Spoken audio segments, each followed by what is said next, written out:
Hey everybody, welcome to another episode of Make Mine Mayday, the show all about Spider-Girl and her world. I'm Zach Joyner, your friendly neighborhood webmaster of Spidey-Dude.com and executive producer of the Spidey Radio Network. And as always, I am joined by Final Girl Kel. Hello, Kel. Well, no, you don't have to call me Final Girl Kel. Oh, It's well, just Kelly. just Kelly. It's All right. just it's K-Day. It's whatever Spider-Man thing we want to call me. All right. Since this is a Spider-Man podcast, just not my last name. Yes, not the last name. See, I Yeah. tried this. I was trying. Safety. Safety Yeah. reasons for obvious, safety reasons. Yeah. So welcome back, everybody. We'll talk about our Patreon subscribers at the end of the episode. So Yeah. yeah, so welcome.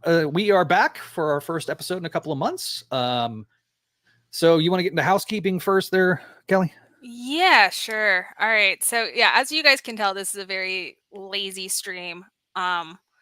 We're just gonna kind of kick it, do a little mini update since there's been some new appearances of Mayday in 2024 because we thought we were done for a little bit, but Marvel said nah. So we're here before going into the other things that we have promised. So just housekeeping, since it is September now, we do normally take a break for the month of September and the month of December for our birthday months, because my birthday is the 28th.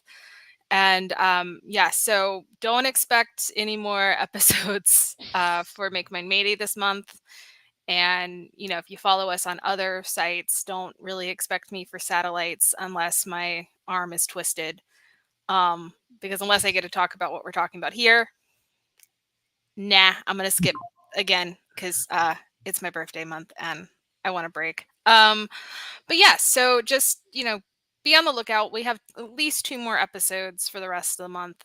We are going to do kind of Mayday in other medias. So we'll briefly touch on toys. We'll touch on video games. We'll touch on mobile games.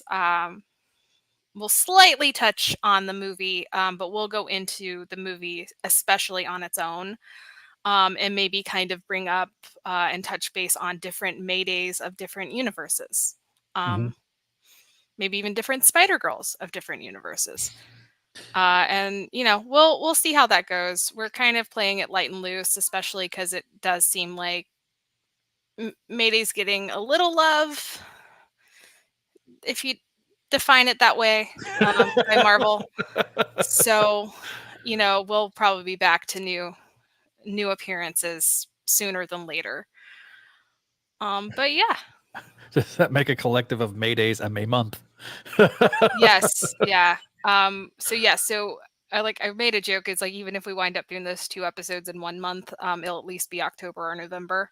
Yeah. And, and then we'll start next year bright and new and maybe with an interview or something. Yeah. And kind of retool what we're doing here. Yeah, because I mean, we're reaching a point where we've essentially run out of comics. I mean, we could talk about Earth X and stuff like that, but yeah. So but we haven't finished talking about the fandom, and that's kind of my main thing. Is I do want to try and touch base more on the fandom a little bit more, and maybe find other people not that I wouldn't talk to Tom and Ron and everybody all the time, but maybe find other editors, find some other people from Marvel back in the day and have some conversations, because I think that would be really important to, like I said, this is kind of this time capsule. It's kind of this so somebody audio record, and so I want to be able to keep the record of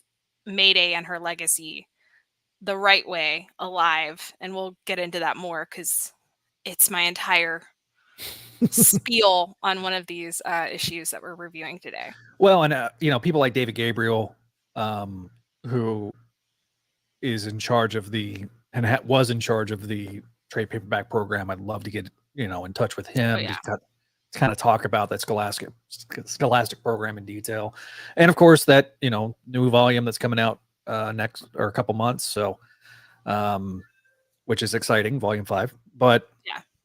that, yeah, and we do know there is some news, but we'll probably talk about it next time, about the new Spider Girl, because obviously by that time we get to that point, the character will be out, and we can just be able to react in a more The non news. yeah, the non news. It's Because really not news. I love how it's news, but it's other people have had the title before. I guess Bailey gets a girlfriend, and this is how this is I'm gonna play out, man. I'm pretty sure it's the girl that's been hanging around Bailey this entire series. So Yeah, Bailey gets a girlfriend, and she gets the title because girlfriend. Because everybody's love interest has to be a superhero now. You know that yeah, that's a new mandate. I don't know if y'all know that. Yep, or a guy in the chair. They're either a superhero or a guy in the chair. So, if we can just skip season the third one, the 616, not counting Baby May. So it's fine. She won't last 10 issues. It'll be fine. yeah, exactly. So anyway, beyond I will eat my words if that's not true. I just want to say that when I'm being snarky, I'm more than happy to eat words. But I don't have high hopes with females in Marvel Comics at this point. Yeah. Anyway, so there is not a ton of history because we're going to be talking about May's most recent appearances here, and we're going to be taking your questions, comments, stuff like that. Yeah, this episode's a lot more interactive because we're trying to at least fill 30 minutes. So I'll just give you kind of a quick 10,000-foot view. We first saw the rumbling. So we're going to talk about Spider Society #1 and Spider Boy #10. So Spider Society's rumbling started with the Edge of Spider-Verse. Now, I have not read the 2024 series. I think, Kelly, you have, right? Or you've skimmed them? Spider Boy? Or not Spider Boy, the Edge of Spider-Verse. Oh yeah. I've read them all. You can catch my reviews on the crawl space. It is paywalled though, so got to go pay $5 to listen to me. But yeah, no, I've read them. I read them for a full year and a half that they were on and off. Yeah, it was like every 5 issues, a little bit of a break, another 5 issues, setting things up, then tearing things down, then setting things back up again, then tearing things down, then setting things back up again, because they didn't really know what they wanted to do for this ongoing book. Yeah. So Spider Society was first teased in the obviously in the new Edge of Spider-Verse miniseries that came out this year. And then big preview was during Web of Spider-Man #1, one shot that was basically trailers, but for comic books that you paid $8 for because you all demanded it. Which leads us to here, to issue 1. And then on Spider-Boy, he has been trying to get people to remember who he is, got sucked into the multiverse after going to Aranya and Silk for help and Madam Web for help. So basically, Bailey's been swapping places with wherever he is.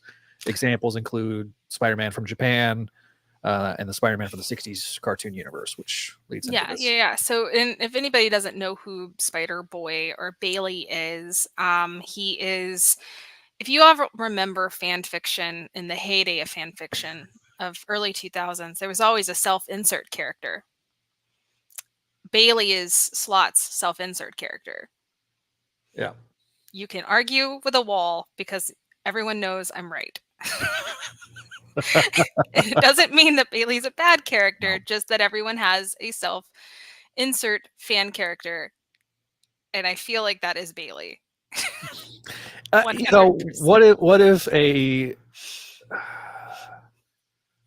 if Spider-Man, instead of being the teen sidekick, got a teen sidekick? Yes, yeah, because that tracks. Anyway, we're going to start off with Spider-Boy, which I will say, preface, as much as we kind of rag on it, it's really not a bad series. It's just Bailey does not fit, but that's also kind of the point. Yeah. Because he shouldn't fit. He's a loose thread. He shouldn't be existing. He is literally someone's self-insert fan character that should not really be included, but now is because comics. Well, and if if you kind of look at it from like almost like a Spidey Super Stories. Yeah, exactly. Like It, yeah, it's it's one of those things. totally completely different than everything else in Spider Office. Exactly. And it at least has a genuine feel, and it doesn't feel the quote unquote mandated that Mm-hmm. they absolutely hate us reviewers saying. But Yeah,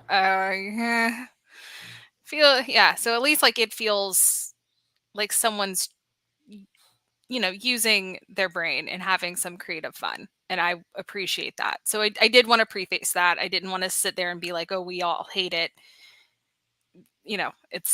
It's just different. So anyway, written by Dan Slott, art by Nathan Stockman, who did the Spider-Verse Unlimited series with Stephanie Williams. Also, there was art by Paco Medina, and the editors were Mr. Daniel, Ellie Pyle, and Nick Lowe, the three horsemen of the apocalypse. And I'm mad at them. I know. I'm I know. disappointed in all three of them, especially. But Yeah. anyway, we'll break this down. So it's Spider-Boy 10, correct? Because I did not Yes. write the number. All Yeah. right, so in Spider-Boy 10, so how I like to do my non-Spider-Girl led story breakdowns, I am only going to focus on where May is in the book and her involvement in the story.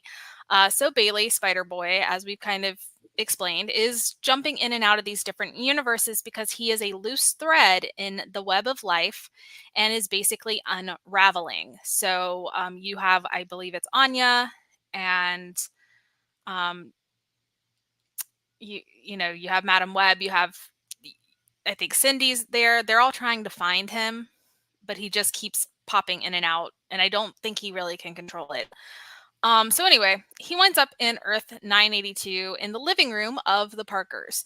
The Parker family helps him. They try to give him some breakfast, and then he just gets thrown into another universe mid-wheat cake bite.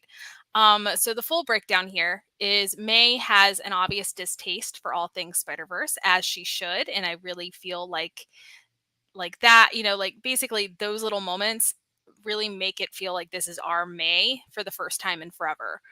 But what is very jarring here in this scene, and we're just gonna rip the band-aid off, is just how Peter is extremely chipper. Almost to if anybody remembers Buffy, where she was extremely chipper.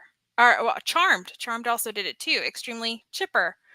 Because it's like something got taken out of their brain. Their trauma was removed. And it's very odd and weird and kind of strange. Like very, very strange. So he's also in the Spider-Man suit. Benji is older. He looks older, just like he did in the Stephanie Williams mini story in Spider-Verse Unlimited, though he does sound a little younger here in the little bits where he does speak.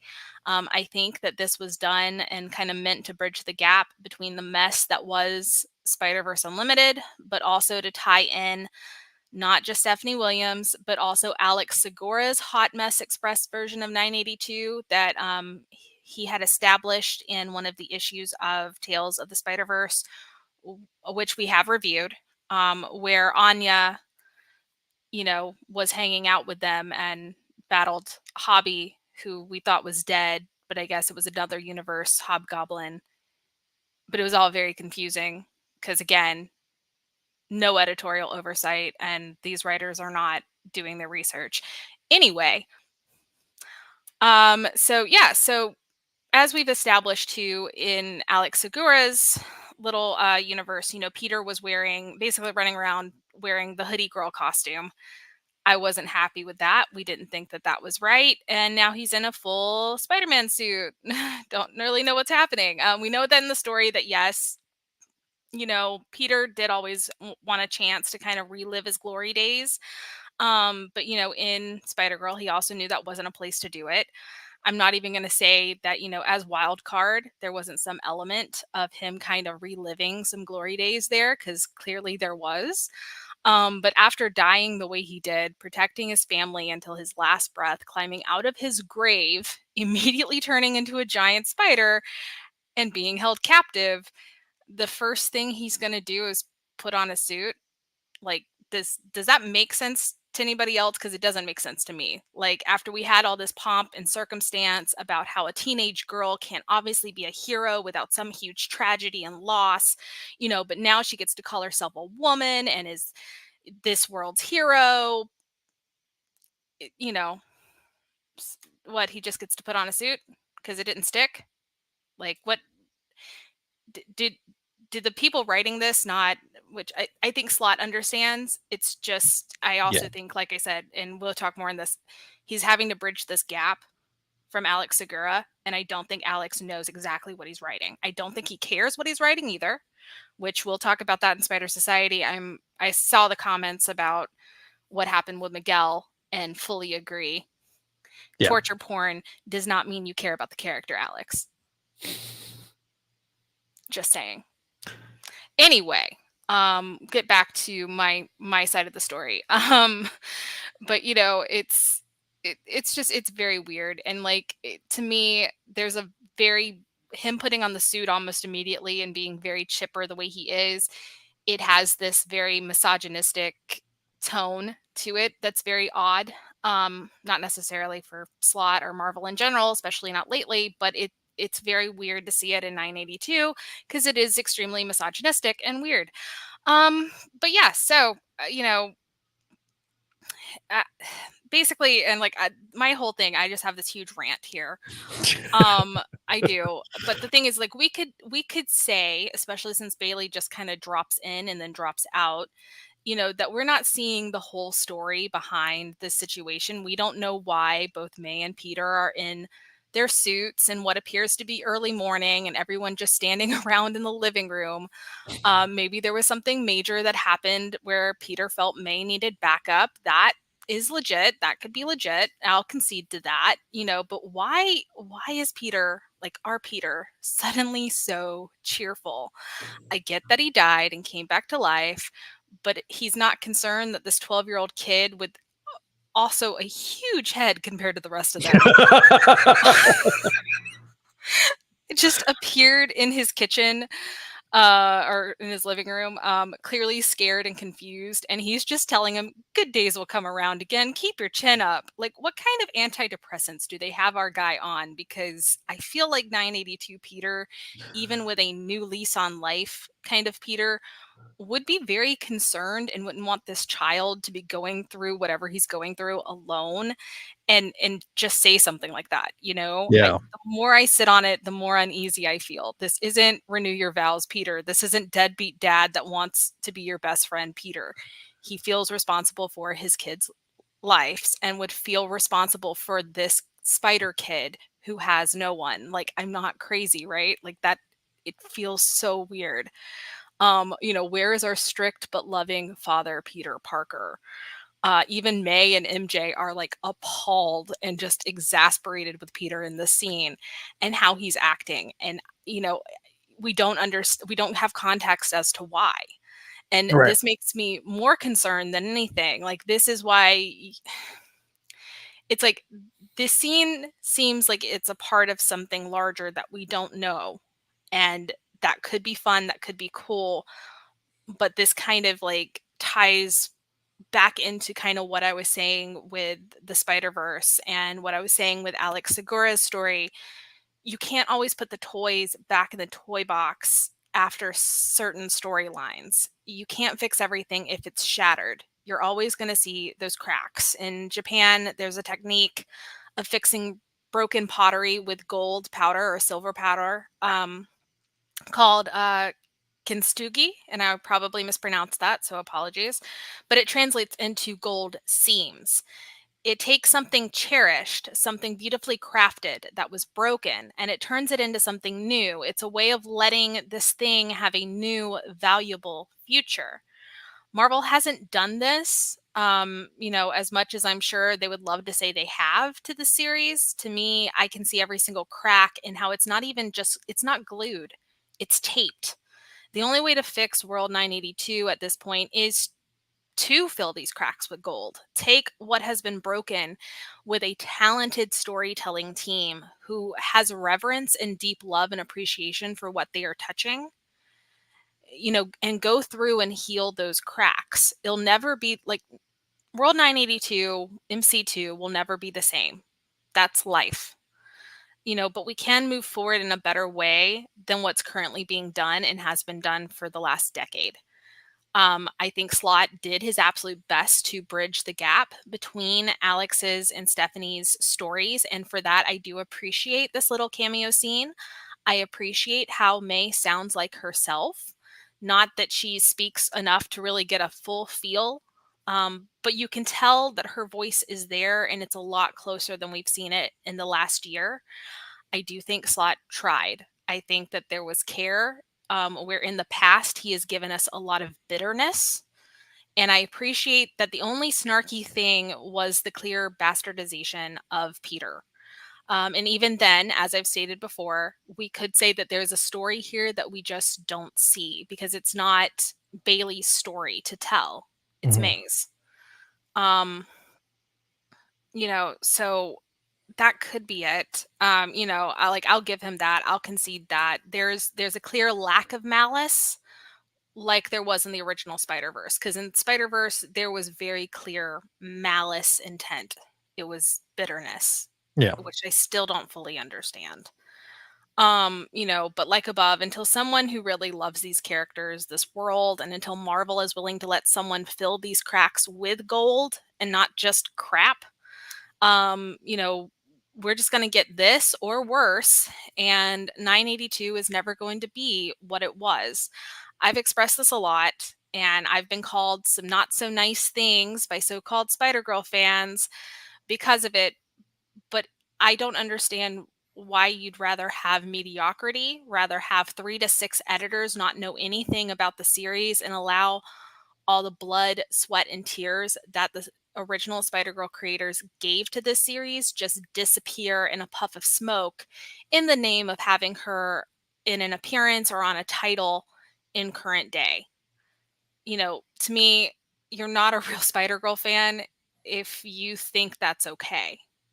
If you think erasing the history and erasing the hard work of what came before it, of what made Spider-Girl Spider-Girl, get erased like it's getting erased. Well, and Um, to dovetail on that for a second, yeah. not just the creators, but also the people that fought so hard to keep the title alive for so long. Um, those fans were dedicated to Tom DeFalco and Ron Friends and Pat Hollis' vision, and it's the monkey's paw. Oh, I was yeah. a part of the It's a bring. monkey's paw. Yeah, Yeah. I was part of the Bring Back Ben Briley Brigade for years, and look what we got. So, to use it, that as an analogy, it would have almost been better to not touch her than for people to mess with her. And I get, like you, I get there are fans that, oh man, they're excited. I do understand being excited, but I'd rather it be quality, not quantity. Yeah, but that's the whole point. Yeah. Apparently, it's okay if it's crap as long as the IP is there. Mhm. And I I don't understand that because to me it's like I don't want this. Like this is torturing this character. This is tarnishing the brand. This is preventing future storytelling to have meaningful interactions with these characters in this world if you are literally burning it from the inside out. And that's what Marvel has been doing. And as much as like everyone's like, oh, well, it's just a lack of this is just ignorance, this is just lack of not knowing. At some point you have to realize there is malice intent. Yeah. And that's why I'm mad at Nick Lowe.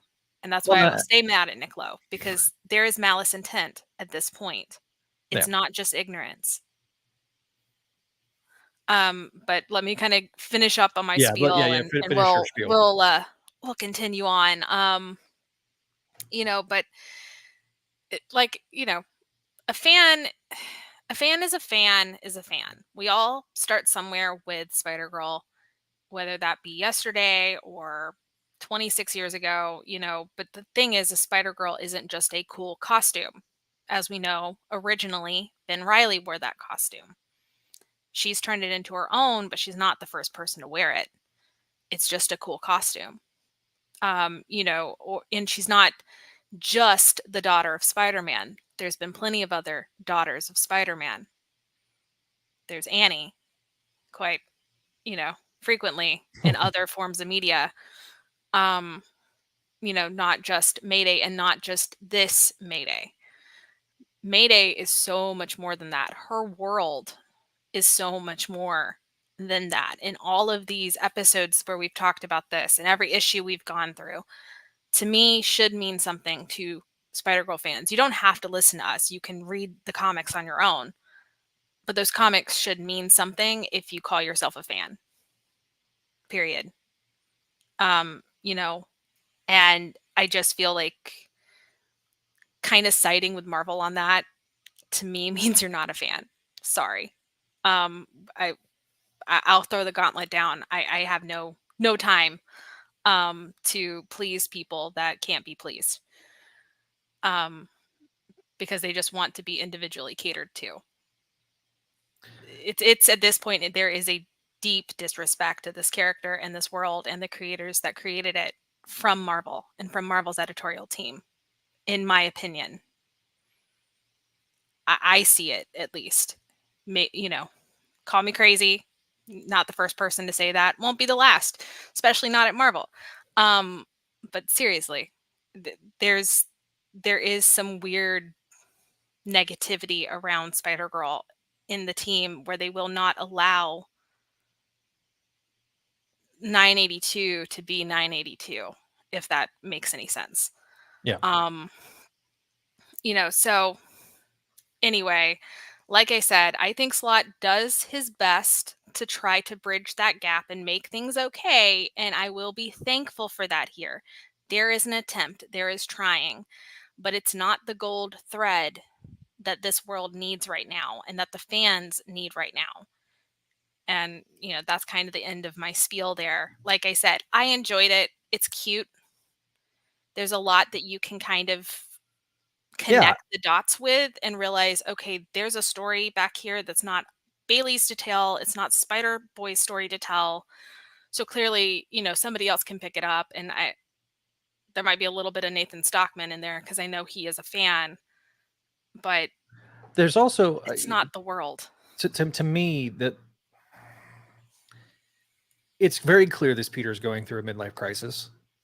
And like, and there is some really rich soil to kind of grow a story out of. I mean, if you had lost a limb and then regained it because of mumbo jumbo, how would you react? So I can empathize, and because like I think Marcy was like, he got his leg back and is no longer a giant spider. He's just over it, and I don't disagree with that. But that's what I'm saying, over it. Yeah. Not because the thing is, we know, especially this Peter, who struggled with being Spider-Man, who was constantly quitting to juggle his life, jumping immediately into the suit, jumping into May's red hoodie the first time. Those are the things. Wouldn't that be small and like, right? You wouldn't. I don't. Yeah. But the whole point is, that's the part that is so out of character. The chipperness is so out of character. Because even if he was, I'm going to be a superhero again, I'm going to go out there and, fight crime and try to give May a break. Maybe it's, God, she needs a break. Yeah, I mean, she needs a therapist. She needs a lot. There's been a lot of trauma. But the thing is even if it's that, I don't see him answering Bailey the way he answered Bailey. I don't see him throwing his leg up on the table. I don't see those are the parts that I'm just like, okay, something's the matter here. Like I said, like I'm bringing up like Charmed and Buffy, where like Buffy Bot was so extremely chipper to the point that like that's not Buffy. Or, when Piper had her sadness removed and like became incessantly, increasingly chip like something's wrong. And that's where it's like, that's concerning, and that's almost It taking me out of Bailey's story right. because 'Cause what's happening here? it feels like Peter is in denial that anything is wrong, and May and MJ are like, "Yo, bro." But that's the point. Mhm. He Yeah. didn't come off that way when he was a giant spider. No, he He would was just be very like, aware. "May, just help me, please. I'm stuck in this damn." But Which, I no, mean, remember, like, he was talking to the other, like, spiders that couldn't be changed, and yeah. that was the whole point. He was very clear on what was happening. Yes, he wanted to go back to normal. But he was sitting there calming Peter parked car down. But it's just like there's these other things. Like that's what I'm saying. Like he was still Peter. Yeah, like Marcy kind of That's kind of agrees with us a little bit. Fair. She's willing to give context and or the benefit of the doubt for all we know. Peter's just in a super good mood. Seems like MJ's going to call him out off screen that we're missing the context. well, we're missing a ton of contacts, and Yeah, like, yeah, and in that part, it's like that's fun in the sense that we can chew that up, and I think that that was the intention. Just like I think the intention was like, okay, look, these last two appearances were not great. Like there's a lot wrong here. How do we bridge this gap? Because that felt like that too. yeah, And that's kind of where it's like I appreciate the effort.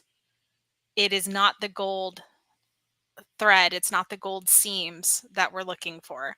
yeah, And that's kind of where it's like I really hate that toy box analogy because sometimes you can't fix a broken doll.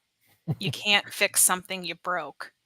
yeah. Without having to completely strip it, and then even then, once you fix it, it's still going to have that flaw and imperfection, even if you paint over it.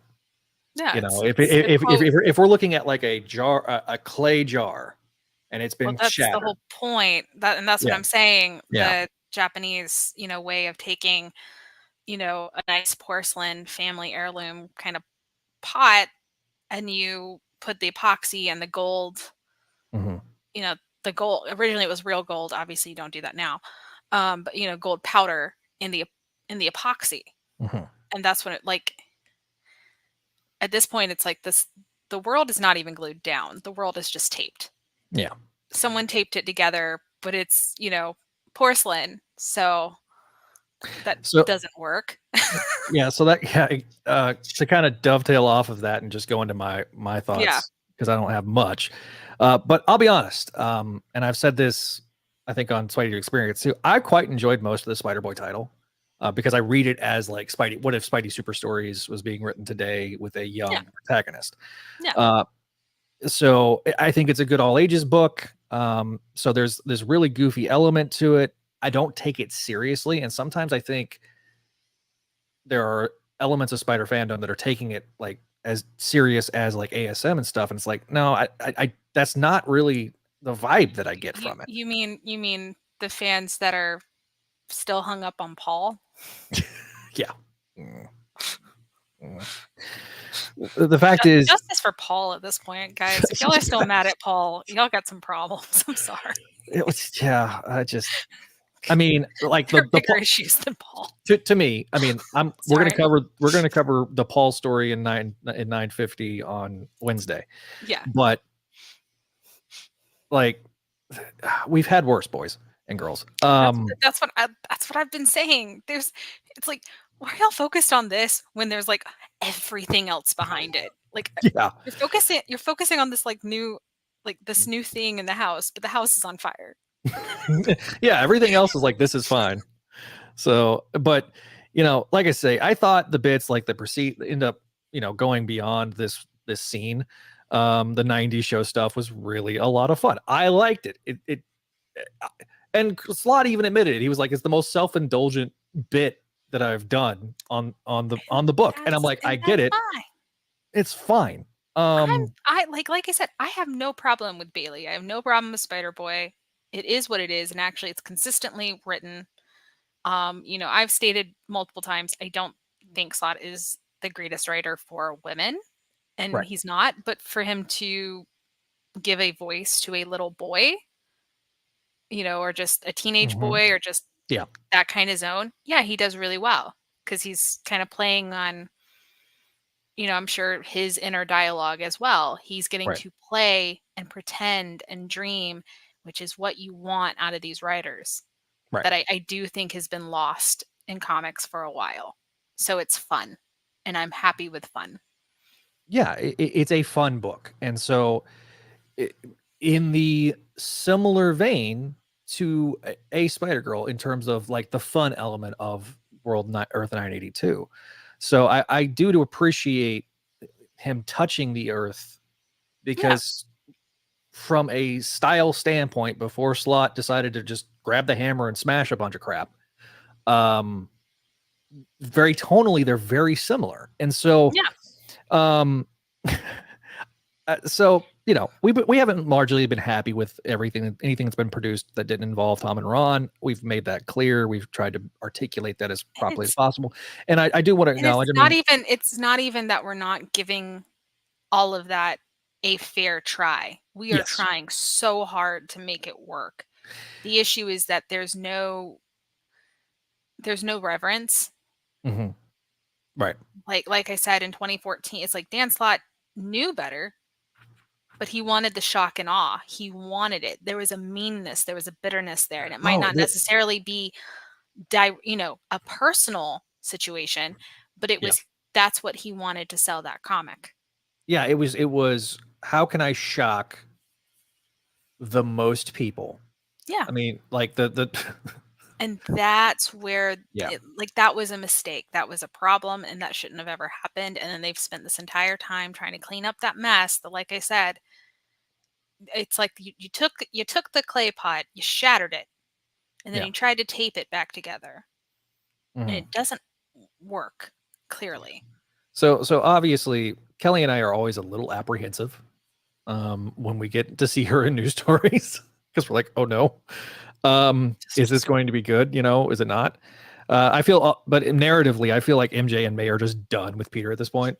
Like, Just um, I and don't. like I mentioned, I feel like he's just in pure denial, and is something that I would hope be addressed by someone who knows their stuff. Like to me, this feels like a really great spot to bring in Riley as Dark Devil and say, "Bro, you're Why is it always alive." Riley? Why is it always Riley? I know, but Why I why just want couldn't it that. be Normie? It could be Normie. It could be Normie Normie. It could be should be Riley. Normie. It could be Phil. It could be any one of those. Peter walks in. There's everybody there. It's an intervention. They got the intervention banner in the background. Peter, we need to talk. But no, Peter. We're taking away your Why is the antidepressants. why is the flaming ghost of Daredevil still here? He's like, and then he changes. He's like, so So yeah. about This that. last year you've been dead. There's been a lot of stuff going on, and you're alive, and we have to like try to plausibly. We had a funeral. There was a gravestone. Like we have to try to figure out how you could like reintegrate back into society, Do you and know how just many millions Normie's paid to get the government like documents fixed? but like I can see Riley going, bro, don't take these risks. Like you got this second chance that my dad didn't get, and he'd be like, your dad? Who's your dad? And be like, Ben Riley. Da, da, da. Like I will say this. No more. I'm thinking about this. You know, you have the lawyer, you have the super secret government agent, you have like the billionaire, like billionaire bro that's just gonna, he can yeah, spend all the money he wants. They can just be like, well, why did we give this 19-year-old high school student access to all this money? So get perfect chance to really fix everything back the way it should be, and we just don't talk about it. we don't. Peter's death becomes Bruno. We don't talk We don't about talk about Bruno. Um, We don't talk about 2014. like just yeah. I mean, oh god. That's also why Brenda divorces Normie.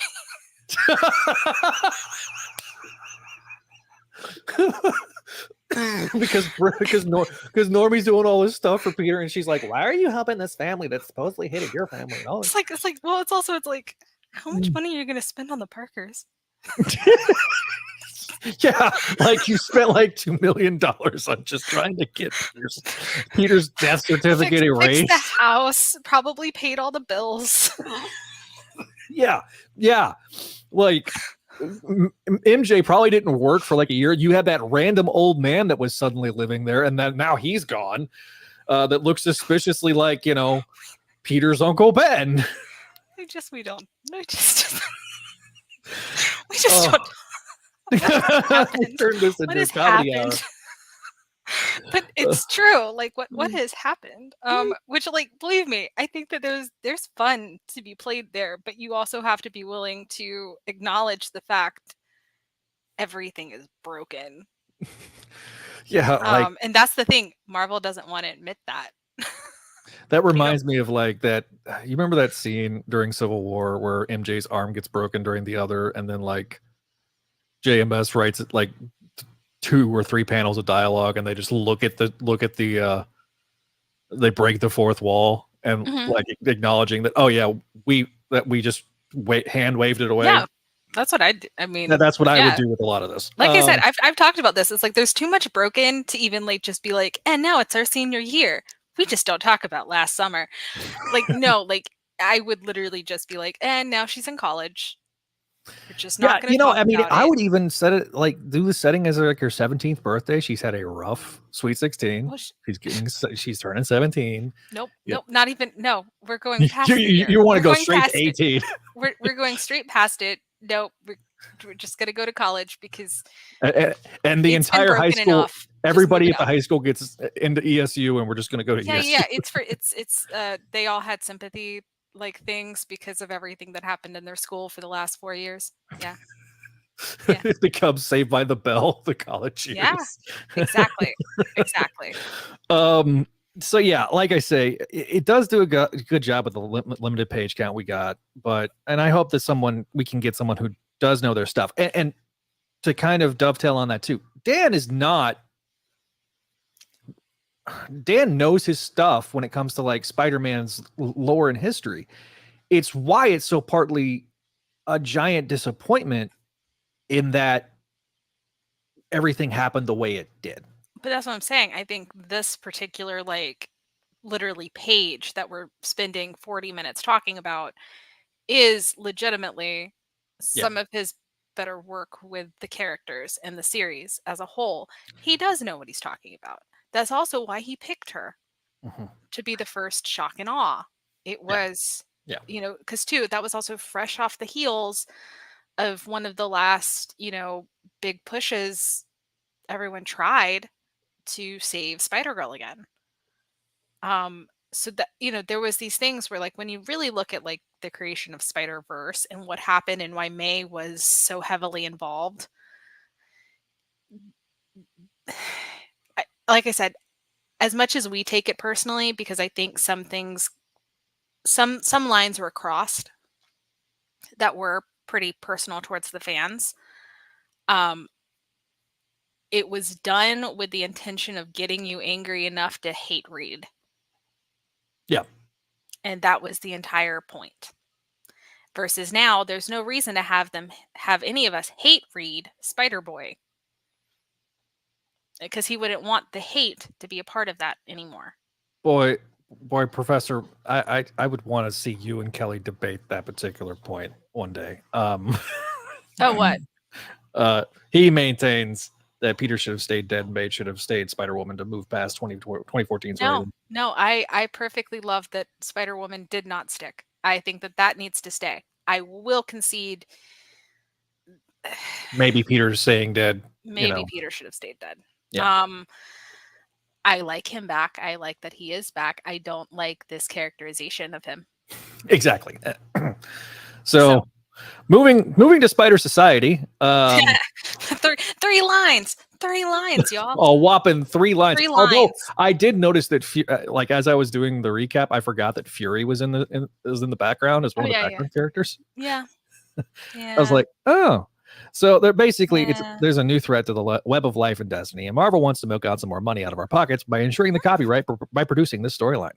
The issue opens with Miles and Gwen going to the Spider Society, and we get it looking just like the movies because synergy, baby.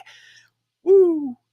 Then we get Yeah. more synergy with Jessica Drew, pregnant Jessica Drew from the film, who was introduced, I know, in like another Spider-Verse, Into Spider-Verse backup or any. So the bad guys that were teased during the Web of Spider-Man issue show up. Gwen Gobbles, Francine, Carolyn, Fury is here. Got Demo Goblin, Swarm, Venom 2099, the Goblin Gobbler, Mysterio from Earth 1610, and more. A big old fight occurs. The place gets destroyed. We get to see Madam Web, Aranya, Webweaver, Weapon 8, Spider-Woman, Hunter Spider, Spider-Punk, and Spider-Cat. They're the ones that get to survive. And they're off to their adventure to go get Spider-Man 2099 back home because all these big baddies basically overwhelmed Miguel, and then Miguel is trapped for reasons. May says like 3 lines. She's basically reacting to like Aranya showing up, and that's pretty much it. Yeah, She's yeah, just very much a background character. It's basically like, oh no, Anya, you just fell from the sky.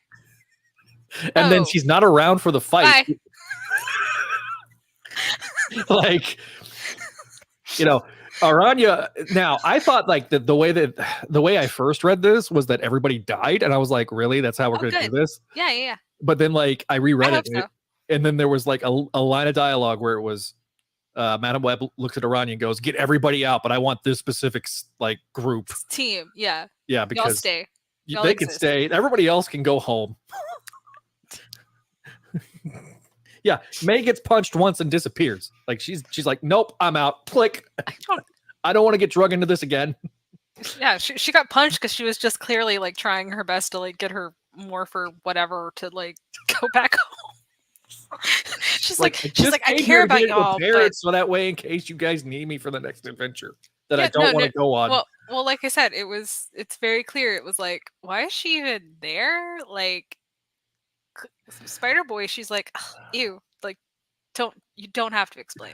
The tonal shift is very weird, especially when you're reading these back to back. Like I said, it's Alex Segura. Okay, well, I mean, he's not now so far, not Mike Costa, not putting her in weird situations. So I do appreciate that, but he doesn't know the character, and we know this. Yeah. Yeah. So Kelly, you can give your expanded thoughts. Okay. Yeah. So let's try to go all the way down here. All right. So May is there. She has 3 lines, then is noticeably absent during the fight. I'm not mad. I hope it's basically, I hope she saw Anya fall up the sky and was like, I'm out. I've spent the last 10 years in this. My world is totally ruined. Everything sucks and no one knows who I am anymore. And I'm not just gonna like be here while Alex Segura makes me act like another Stepford Spider wife. And yeah, I'm not feeling the Spider Society as a whole. I think I'm burned out by all the Spider-Verse tie-ins. There were too many for this kind of sloppy storytelling, in my opinion. Like, they had plenty of time to set this up appropriately, and they didn't. Yeah.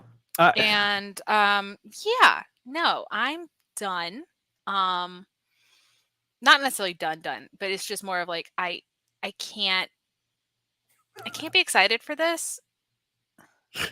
I went to go get tacos, Manny. Maybe.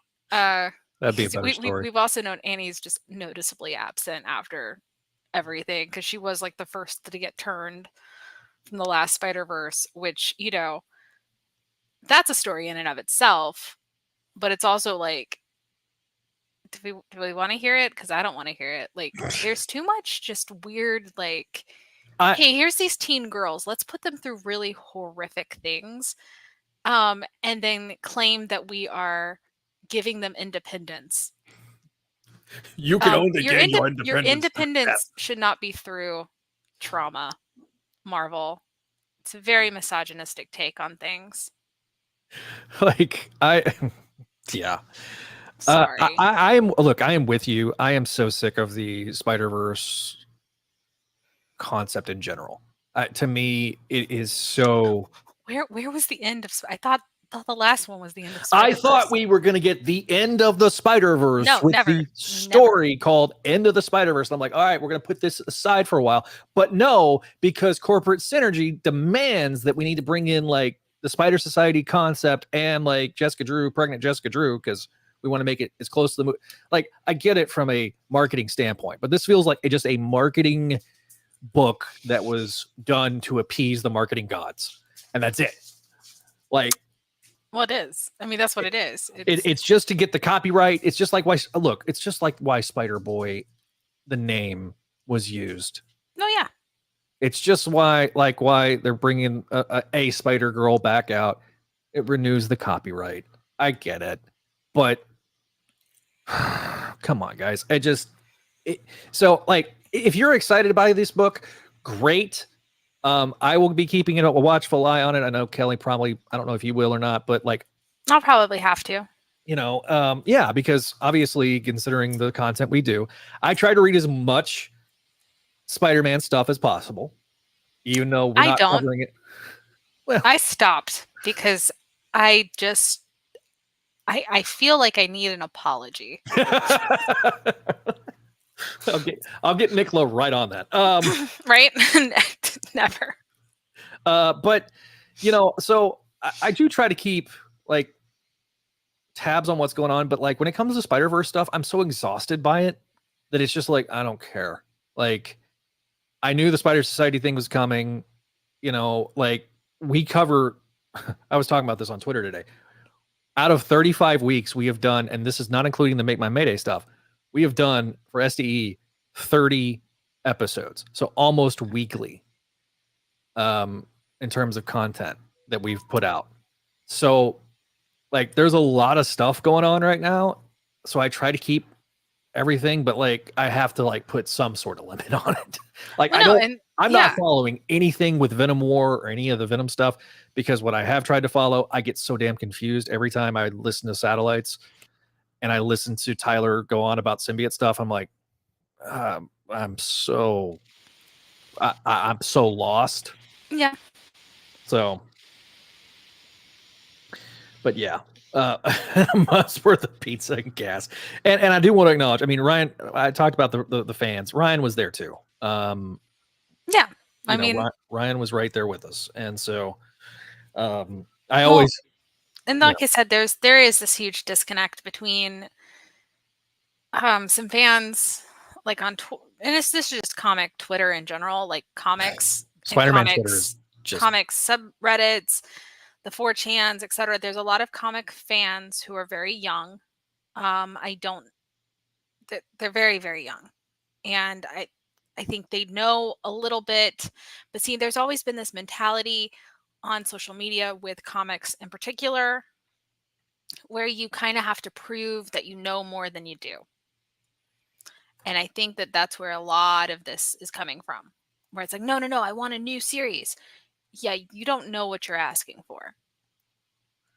And that's kind of where I feel like almost everybody needs to kind of take a step back and realize,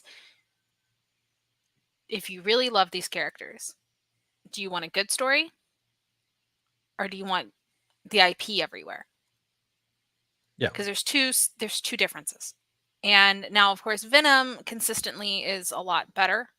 But generally, that's also, there doesn't seem to be too much oversight to just tell a good story, sell some books, because it's not a main title. The sales are not being looked at as diligently as, say, a direct Spider-Man title. And that's because, too, that IP has to carry not just the comics, it has to carry movies and books. Like different, like actual books. It has to carry video games. It has to carry merchandise. There's a lot more at stake, in terms of marketing than with some other titles. And for some reason, Spider-Girl has always been a part of that, even though she's never really had enough IP to warrant that kind of weirdness that's happening. But is what it is. It's Yeah. unfortunately what we have to deal with. So we did have some questions earlier in the Yeah. stream.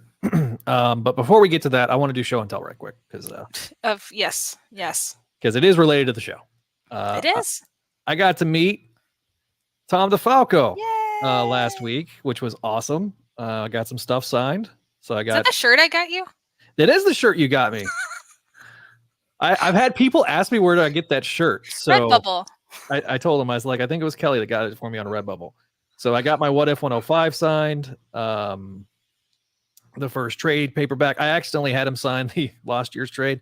I meant to have him sign the Revelations trade, but Nah, he can sign that too. Yeah. Yeah. So he was lovely. When I mentioned Kelly and myself, then he immediately was like, "Oh yeah." And he said that you were, such a wonderful person and had very nice things to say. So it was very sweet. And he also said you were too pretty to be disinvested into comic books, but I just started laughing. What? No. That's actually what he said to me right before we took the picture. And I'm like, what? That's very nice. And no, I'm a giant nerd. I think I've proven that. Yeah, I know. But that's very sweet. It made me laugh like really hard. Aww. So, and it was funny because I got to meet Ramita Jr. and I was so nervous to meet Tom that I wasn't as nervous to meet Ramita Jr. I was like, I should have met with. See that's my thing. I don't think I could meet Tom or Ron. I would probably be shaking. Just because it's like it's that like celeb parasocial aspect, but it's like, I wouldn't know what to say and I'd be nervous. There's not a computer screen between us. Nope. And I get the sneaking suspicion he's going to come back to Houston. Okay. Like in the spring because they've got a con in March. Nice. That actually, if I paid for a ticket to the con, I got the What If 105 signed for free because he always charges $20 for this one, and then $10 for everything else.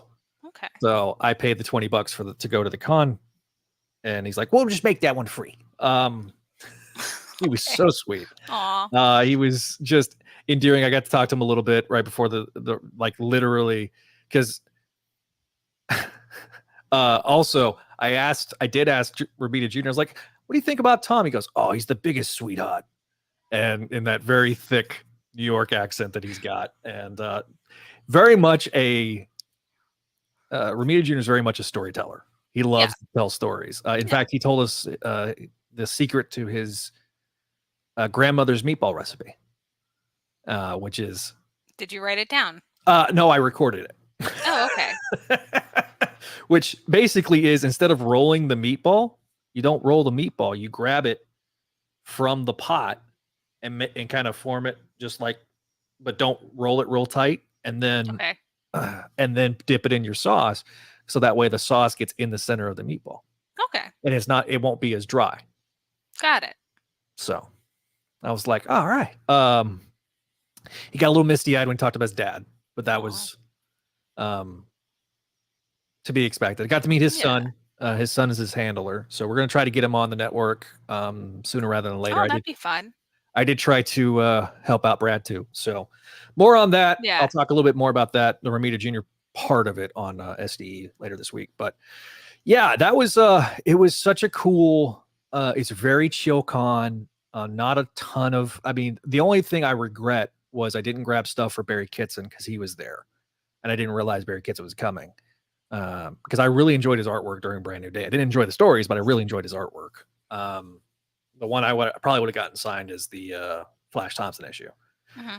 But yeah, it was very chill. It was inside of a school, so they basically took the entire foyer up. Yeah, it was cool. It was in a school. Yeah, and the admission was free. Now the Ramita Jr. thing I had to pay money for, and obviously stuff to get signed you paid money for, but that was awesome. I mean, they got to bring in Tom and John Ramita Jr. and those guys, and so Ramita Jr. was like the lead guy, and he's just recently moved to Austin a couple years ago. Oh, cool. we kept trying to figure out, because like Javi and I were like, why has he got tag in Austin? Isn't he in Long Island? And he said he was ready to get out of New York. And so, but yeah, so that was a lot of fun. It was a fun time. So make my. And I had it up. I didn't see it. I was looking at the camera. I wasn't looking down. I had it up. I'll make a special meatball later. So okay, we need to work on your accents. We need to get you in school or something. Get me it's borderline coach. offensive. Listen, I was using the same dialect coach that Channing Tatum was for Gambit. Okay. Actually, he was really good. I will argue with everybody on that. Like if you've ever met a true Southern Louisiana Cajun, that was true. Where I've got family that are Cajuns, and one of them, my cousin married a true Cajun. This guy had never been north of Baton Rouge until he came to visit one time, and then complained about altitude sickness. Yeah. I mean, they're below. they are at or below sea level, so it's they fine. Literally are Atlanteans. They are from Atlantis. I love New Orleans. So I was excited to see Channing Tatum as Gambit, but me too. That was fun. That was cathartic. I want more. It really was. Like, if anybody has been a superhero fan, has watched those superhero movies and was in those message boards for years, you know exactly how long it took for Channing Tatum to finally get to put on anything relating to Gambit. So that was fun. I heard the rumors about about Jennifer Garner, but the one that really shocked me was Blade. I was like, oh! I like how that production is halted, and of course in the Deadpool movie, it was like, how dare you? Like, you're not going to remake this, or like daring you to remake Blade? Like, I am the one true Blade.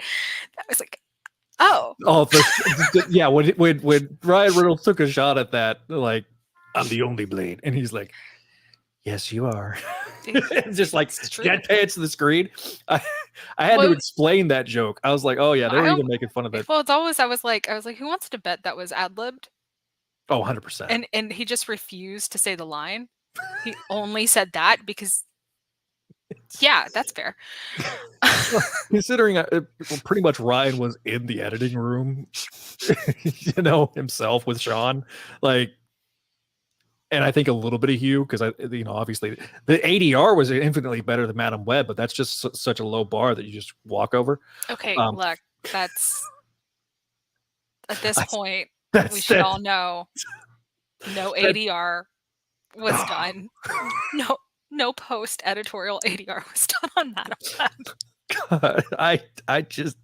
Every time I think about that movie, I think about how, like, A, they reused the Ezekiel scene 3 times, and B, the ADR, nothing matched. It was like watching a Godzilla movie in the middle of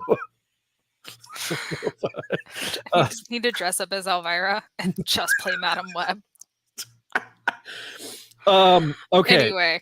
Anyway, let's go through these questions, knock them out, and if you got more questions, leave them at the bottom. We'll get to the bottom. Yeah. So while we're waiting on some questions, we didn't really have any emails or reviews, but you guys can always send us emails and reviews.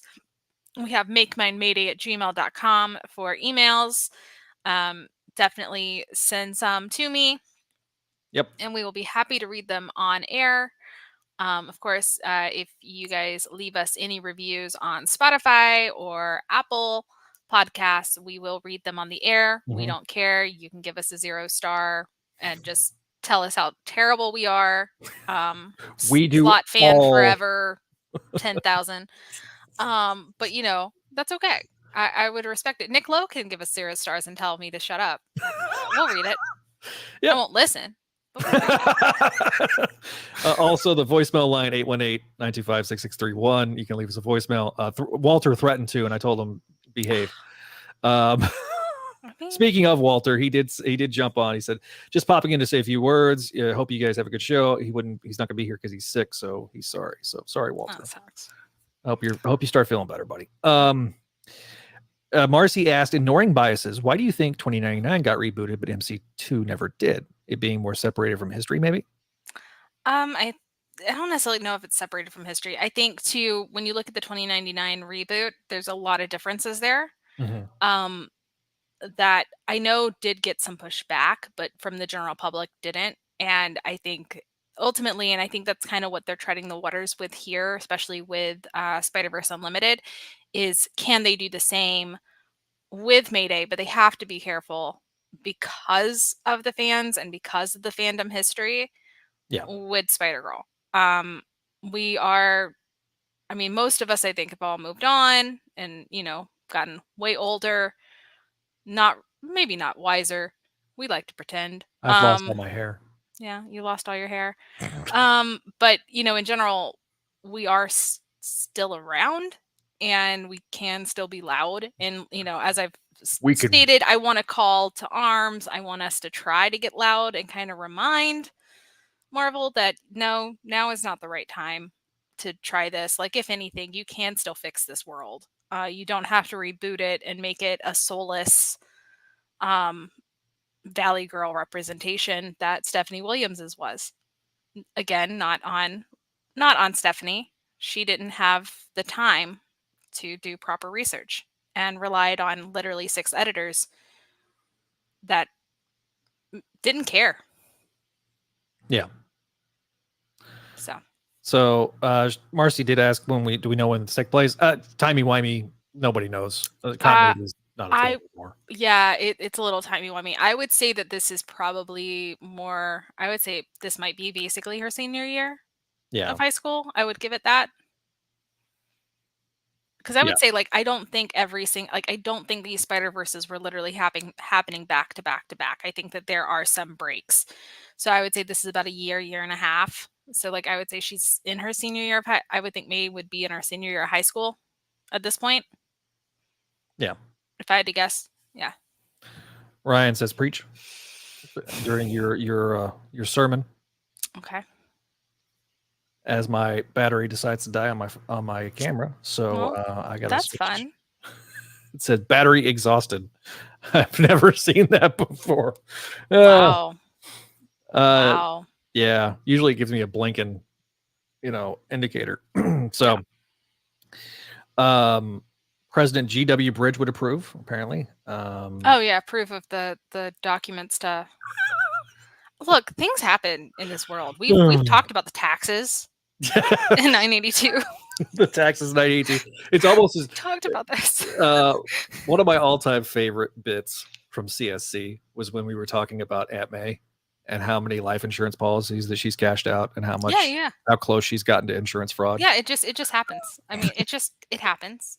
So I mean, I don't think that that's the problem. It's more of everything is stacked against this is real easy. Surprisingly, I was just sitting there thinking about it as we were talking about the intervention. It was all right, so we got this intervention. There's a half demon attorney at a big high law firm there that is owned by the billionaire's stepdad. There's the billionaire with more money than God, and there's Rob Zombie as Kane. There's Rob Zombie as a super secret government agent, with all these ties to make people disappear. That's canon. So they can also make people reappear. Yeah. Because government. Can you imagine Peter trying to walk into Captain Ruiz's office as if nothing happened? Nothing happened. Nothing happened. Phil's in there by himself, monkeying around, working on some science stuff. And Phil just goes, "All right, normal Tuesday." He's like, "Oh, hey, Pete, I'm done. Wait, I'm done with life." Wait, what? I have questions, Pete. I went to your funeral. I helped No, no, her no, pick no, up no. this. Why are you acting like nobody would tell Phil? No, no one tells him. No No, one says Phil's a the last thing. one to know. No, That's the joke. Normie would tell him. Okay, yeah, Normie would tell him. Be like, Normie calls Phil. First thing he says, Phil, you're not gonna believe this. What? Peter's No. alive. What? Okay. And then How? everybody runs. Yeah, no, and everybody runs back and they're like, but he's a giant spider. So there is one thing that Yeah, you just got to he's a see to giant spider. believe, and then he Yeah. shows up and he's just this giant spider. He's like, Again, everybody. like I said, there's stories here. They're not stories that we necessarily want to have told. But at the same time, it's also like it's the only way to heal is to go through it. So we we need to sort of work through Maybe this maybe by trauma. making it like a family comedy, we just roll with it. It wasn't. Yeah, no. We laugh through the pain. Laugh through the pain. No, but that's what I'm saying. Like We there is thought we were stuff going to there. get 30 minutes out of this, and we I turned know. this into an hour. We've made a full episode out of 3 pages of content, and that's generous. Yeah, it's like 8 Really. panels. Yeah. So Ryan says his question is, why would it seem like every decade they try to do a retooling of Spider-Girl that isn't Mayday? Every decade. Well, 2010s was Aranya as Spider-Girl. Oh, well, that's IP. We've talked like it's just we have to every 10 years the IP probably needs to be like something has to be done so that way the IP is around. I don't really care because like I said, I don't even think at this point they're really giving it's all. Like they're not trying. They just know that they have to do it. They know I don't think they care because I think they at this point, especially after Anya and her going back to Aranya, they know they know what to expect. They know the ire that is to be expected, and I don't think anyone's really going to bite the series. But like I said, it's to probably just keep the IP. well, and the difference between this one and the Aranya series was They were gunning for Aranya to have Spider-Girl for a yeah, while. there was a too. vested interest to get Spider-Girl the name on Aranya. And This is more like, well, what do we do since we can't have Mayday in 616? yeah. I mean, that's really the issue. Yeah. If they could, they would magically put a grown Mayday in 616. Definitely not a baby because we can't have them married. No. You know, So they would, but see, then that ties into then people are going to want MJ and Peter back together. And so, like I said, they've walked themselves into a weird hole. They have to get through, and I don't really think they are invested in actually getting through it. I think they're just going to slap Spider-Girl on a title. It's going to run for about 8 issues, and then it's going to be gone. Yep, 8 to 10 issues. With the benefit of hindsight, what would you do differently in the Spider-Girl run from the original? Hard question. Not have that issue where that guy was creepy and and have it drawn of a teenage girl in the shower. That's I don't think that should have been. I will die on that hill. I'm right. That's wrong. It's exploitative and misogynistic. But in general, anyway, probably wouldn't have that. I'm trying to think. I don't think if I had my way, there are certain things where it wouldn't have been canceled. Canceled and uncanceled. Like I feel like after the first 2 times, that would have just been like, yeah, we're not doing this again. Yeah. Well, and yeah, agreed.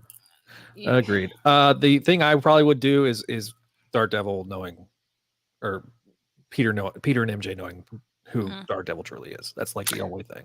Ooh, Wild Thing. I don't know if I think I would have picked a different character for the side series than Wild Thing. Ooh, yeah. I agree with that. I think Blue Streak. Blue Streak deserved her own little mini. Yeah, Blue Streak, or I mean, we eventually did get American Dream, so we did, yeah. But I would have probably done American Dream earlier, yeah. Like instead of Wild Thing.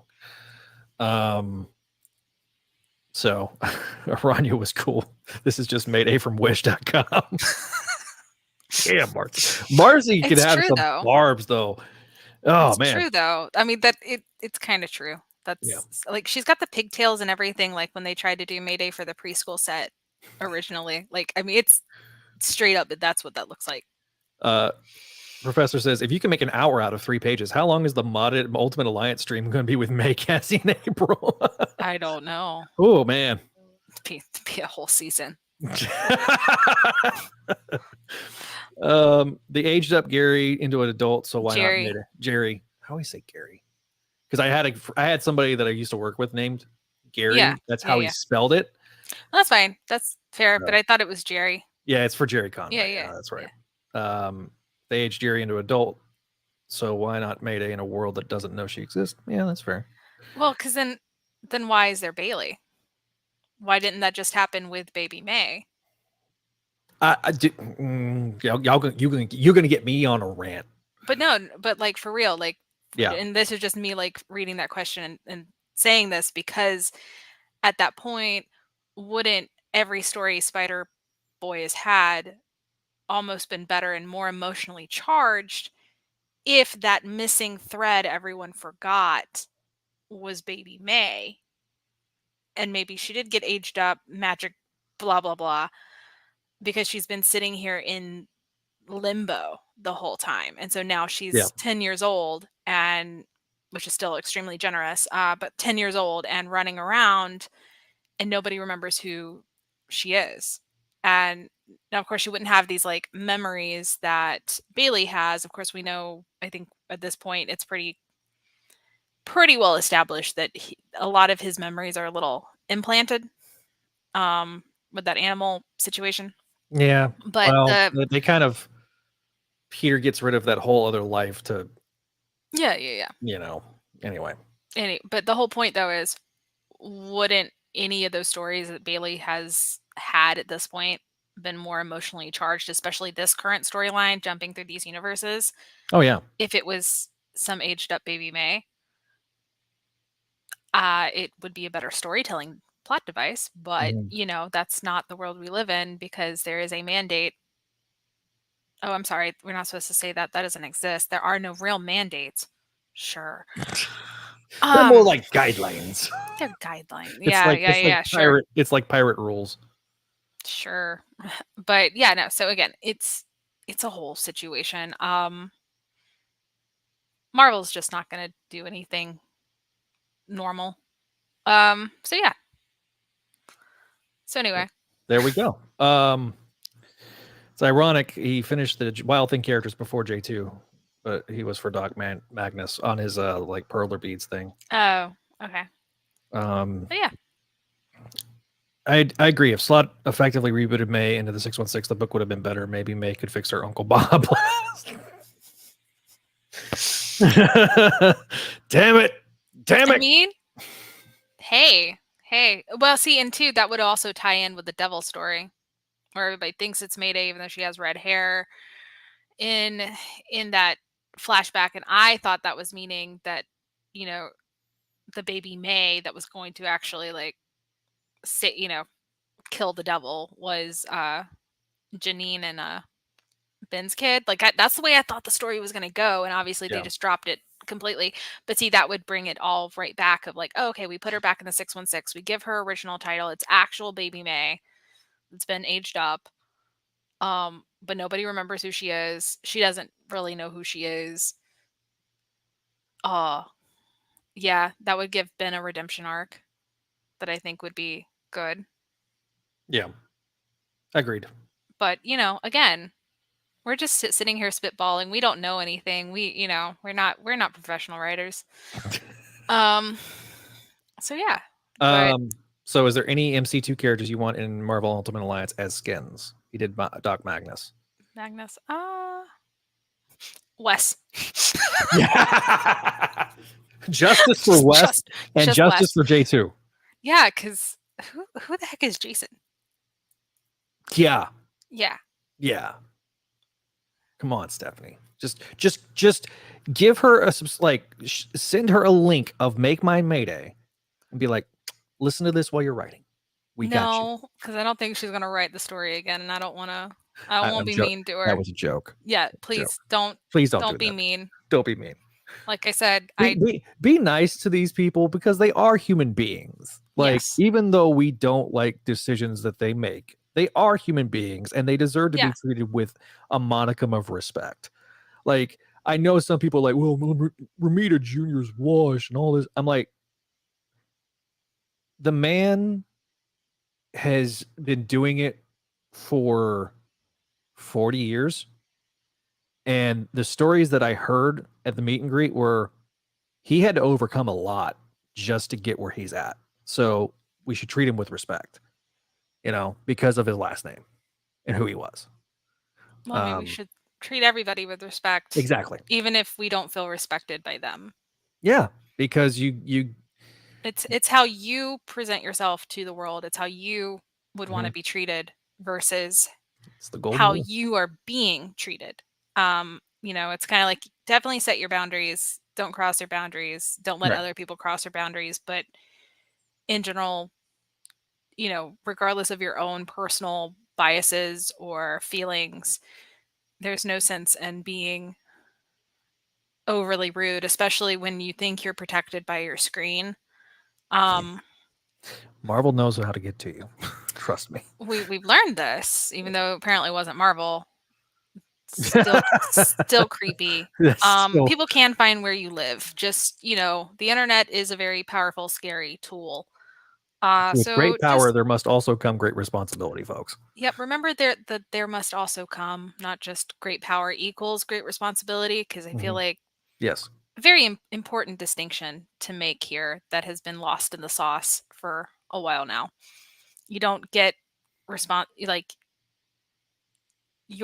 well, yes, having great power should equal great responsibility. Mhm. You also have to make the choice to be responsible with your That power. is, yeah.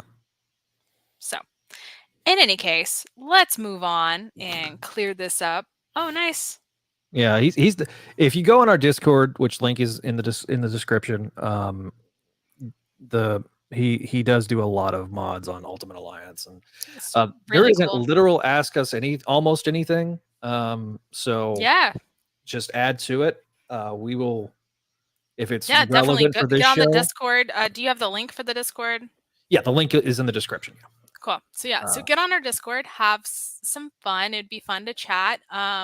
Especially too with the way the subreddits kind of getting where they kind of want all these different subreddits to band together. Um the guy that's for the Spider-Man one is a really nice guy for Spider-Girl, but I don't think he has the best idea for what our fans need. Um yeah, but I think like at this point we have to yeah, work because together to stay alive. So yeah, get on the Discord because I Reddit don't. might go under. Yeah. Well, I don't know what happened with Sven's Discord. There was a actual Spider Girl Discord. Sven I think deleted it. Yeah, it just was there and then it was not there. I think he deleted it, so which is really sad because It is very sad. But at the same time, there were also a lot of people abusing the kindness that was on the boards. yeah, Just FYI, we have Neil. Um, Neil will tell you to can it, and we give Neil full responsibility yeah, and power yeah. I to mean, ban you. yeah. So be kind. Well, like what you like, but don't be a dick. Yeah. Is a pretty apt way of putting it. Yep. And we got Neil, we got me. Kelly does have a say as well. Pretty much anybody that hosts a show or is a co-host, We're mods. we're We all see mods. all. We see everything. We see things you don't think we see. So, So um, be kind. So yeah, so next episode, obviously, we'll do Mayday and other media, so video games, toys, etc. mhm, And then the episode after that will kind of really focus on Into the Spider-Verse Part 2 and Mayday and how the movie fandom has kind of embraced her and maybe briefly touch on other Maydays and other Marvel universes while we're at it, since that's kind of the main tone on that one. Um, and we'll just go from there. We'll play things by ear and we'll